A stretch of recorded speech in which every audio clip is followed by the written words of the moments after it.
Hello dear students, welcome back to organise knowledge channel. और आज की जो वीडियो है उसमें डिस्कस करेंगे worksheet number 67 for class 10th विषय विज्ञान है। और ये वर्कशीट आपके लिए 13 जनवरी 2022 के लिए शेड्यूल की गई है। आज की जो वर्कशीट है उसमें हम चैप्टर 8 को कंटिन्यू करते हुए आगे पढ़ेंगे, जीव जनन कैसे करते हैं। आज हम पढ़ेंगे कि जो एंजियोस्पर्म होते हैं, यानी एंजियोस्पर्म हमने पिछली वर्कशीट में पढ़ा था कि जो फूल वाले पौधे होते हैं उनको एंजियोस्पर्म कहते हैं, उनमें किस तरह से प्रजनन होता है। परागकणों द्वारा निर्मित नर बीज डिप्लॉयड युग्मनज का निर्माण करने के लिए बीजांड में मौजूद मादा युग्मक के साथ मिल जाता है, जो एक भ्रूण के रूप में विकसित होकर एक नया पौधा बनाता है।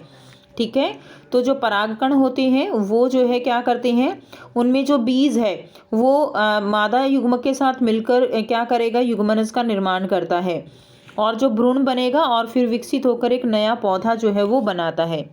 परागकणों को परागण नामक प्रक्रिया द्वारा पुंकेसर से वर्तिकाग्र में स्थानांतरित किया जाता है, जो या तो एक ही पौधे या भिन्न पौधे में हो सकता है। तो इस चीज़ को आपको समझना है। देखिए, हमने पिछली वर्कशीट में पढ़ा था कि इस तरह से जो है ये क्या है, परागकण होते हैं। और ये परागकणों के अंदर क्या होते हैं, जो परागकोश होते हैं इनके अंदर परागकण होते हैं और ये परागकण जो है ये वर्तिकाग्र पर स्थानांतरित होते हैं। अब परागकणों का वर्तिकाग्र पर स्थानांतरण होना परागण कहलाता है।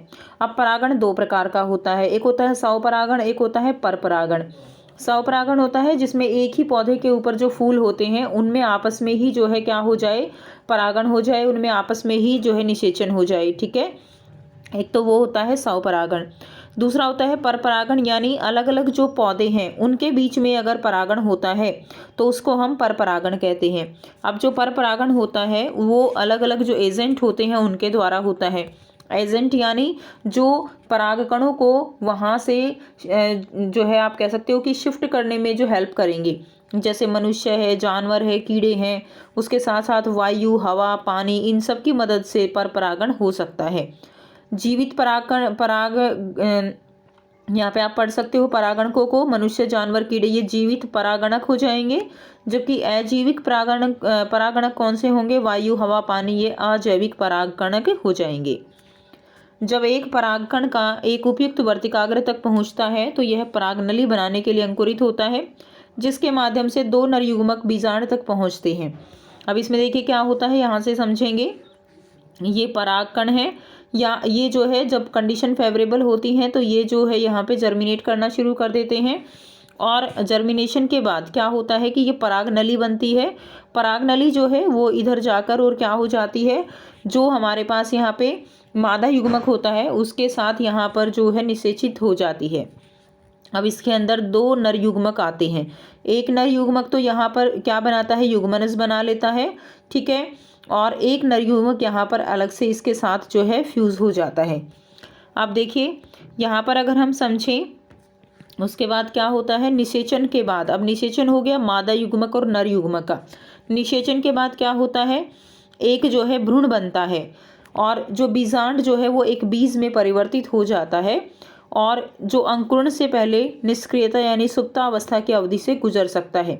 यानी जब तक जो है यहाँ पर अंकुरण नहीं होता, अंकुरण से पहले वो सुप्त अवस्था में होता है, सोई हुई अवस्था में होता है।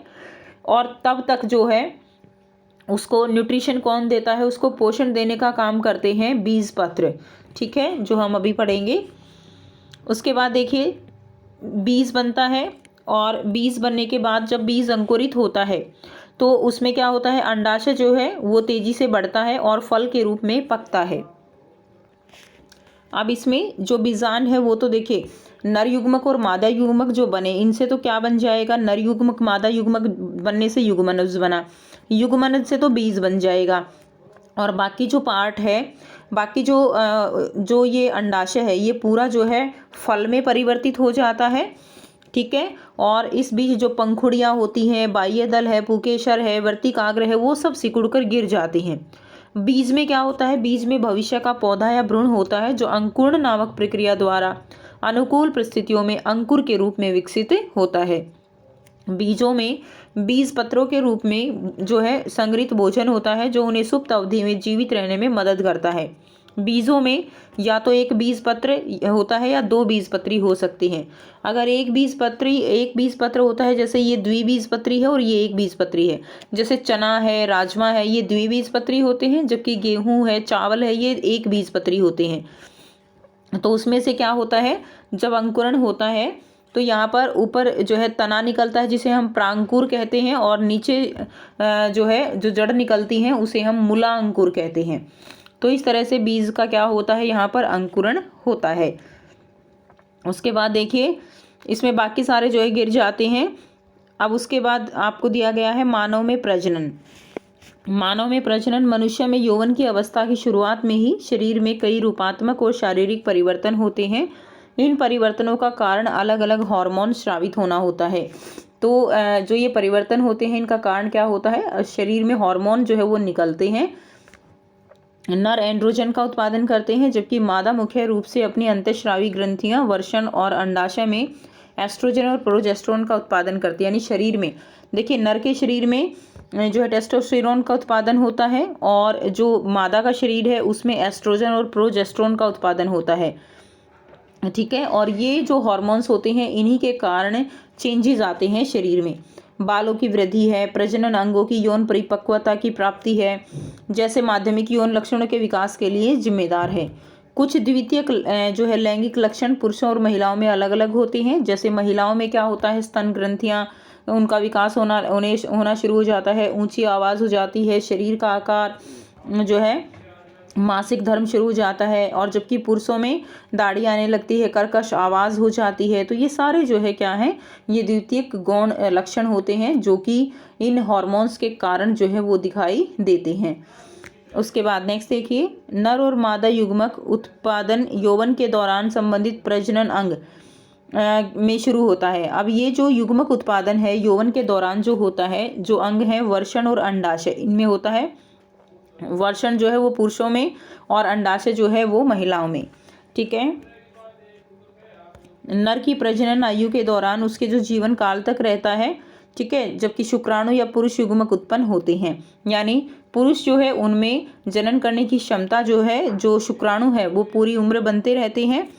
ठीक है, लेकिन महिलाओं में मासिक धर्म चक्र या मोनार्की की शुरुआत जो है मादा युग्मक डिंब के उत्पादन का संकेत देती है। क्लियर, यानी महिलाओं में मासिक धर्म जब तक चलते हैं तब तक ये जो है वो अंडा जो है वो बनता रहता है, और 45 से 50 वर्ष की आयु तक पहुंचने पर महिलाओं में जो अंड है उसका उत्पादन बंद हो जाता है, और इस स्तर पर मासिक धर्म जो है वो बंद हो जाता है, और इसको हम क्या कहते हैं, इसे हम रजोनिवृत्ति कहते हैं। क्लियर, तो इसको हम क्या कहेंगे, रजोनिवृत्ति कहेंगे। तो ये कंप्लीट वर्कशीट थी बच्चों। अब आपको यहाँ पे 4 क्वेश्चन दिए गए हैं, ठीक है, जिनके आंसर हम करेंगे। पहला प्रश्न है, मानव नर और मादा में गौण यौन लक्षण क्या हैं? तो गौण यौन लक्षणों के बारे में बताना है। महिलाओं में है स्तन ग्रंथियों का विकास, ऊंची आवाज़, शरीर का आकार, मासिक धर्म। पुरुषों में रहेगा कर्कश आवाज़, दाढ़ी आना आदि। सेकंड है, परागणक क्या करते हैं? तो परागणक जो है वो ऐसे एजेंट होते हैं जो परागकण को फूल के नर भाग से उसी या किसी अन्य फूल के मादा भाग तक ले जाने में मदद करते हैं। उदाहरण रहेगा मधुमक्खी, कीड़े, मनुष्य आदि। ये सब क्या है, परागणक की तरह काम करते हैं। तीसरा प्रश्न है, क्या स्वपरागण के लिए भी परागणक आवश्यक है? तो कुछ पौधों में स्वपरागण के लिए परागकणकों की आवश्यकता नहीं होती है। ठीक है, कुछ पौधों में जो परागकोश हैं वो मादा भाग के ऊपर ही होते हैं, और परागकण झड़कर स्थानांतरित हो जाते हैं, तो वो अपने आप ही हो जाते हैं, कई बार वो सीधे गिर जाते हैं। तो कुछ पौधों में इनकी आवश्यकता नहीं होती है। नेक्स्ट देखिए, प्रश्न 4 है, एक पौधे में निषेचित स्त्री केसर का एक नामांकित रेखा चित्र आपको बनाना है। तो ये वाला चित्र आप इसमें बना देंगे। ये परागकण, वर्तिकाग्र, नर युग्मक, परागनली, अंडाशय, और ये क्या रहेगा, मादा युग्मक।